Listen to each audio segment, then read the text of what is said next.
Hello and welcome back to our channel. In our previous video, we discussed why the virtual unit number becomes zero for higher powers. Many of you raised excellent questions and pointed out inconsistencies in the approach. Today, we'll dive deeper to clarify why these inconsistencies arise, especially when dealing with virtual numbers and their relationships with exponential and logarithmic operations. Let's revisit Euler's formula, a cornerstone of mathematics. E raised to the power of pi times I equals -1. Taking the natural logarithm of both sides gives us pi times I equals the natural log of -1, which we denote as virtual j. Now, according to the properties of virtual numbers, j is 0 for even multiples. If we multiply this equation by 2, we get 2 pi times I equals 2 times log of -1, or 2 times j. Since 2j is 0, this suggests the left-hand side is 0, which of course doesn't align with expected results.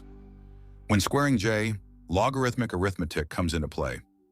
Using the formula log of a squared equals the square of log a divided by 4, we see that order of operations significantly affects outcomes. For instance, substituting -1 directly into the equation results in j squared, but without simplifying first, the result could appear incorrect. Proper simplification is critical before any operations are applied. To correctly define j for higher powers, let's return to Euler's formula. Recall that pi times I equals j.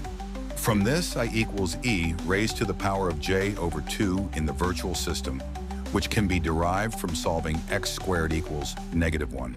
Thus, j equals pi multiplied by e to the power of j over 2. It's crucial to remember that even multiples of j result in 0, while odd multiples remain as j. Let's explore higher powers now. Squaring j gives us p squared times e raised to j. For j cubed, it becomes pi cubed times e raised to 3j divided by j. Since 3 is odd, the value remains j. This pattern continues, and you can calculate higher powers similarly. Now let's derive a generalized formula for e raised to jx. We know the standard expansion for e to x, 1 plus x squared over 2 factorial, plus x cubed over 3 factorial, and so on. We can write e to jx similarly, but this series now involves powers of j. Substituting the values for powers of j into the series, and simplifying using the rule for odd and even powers of j, we reorganize the series. The even powers of x have coefficients of j that alternate and increase to infinity.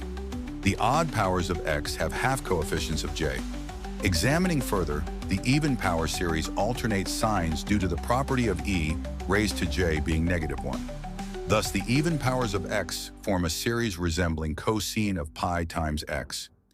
However, the odd power series doesn't directly correspond to sine functions, but a relationship exists. To uncover this, we divide and multiply each term in the odd series by e raised to a whole multiple of j. After manipulation, the series aligns with the sine of pi times x, leading us to the final relationship. Combining results, e to the power of jx equals cosine of pi times x plus e to the power of j over 2, multiplied by sine of pi times x. This formula holds true for all x. Let's verify with examples.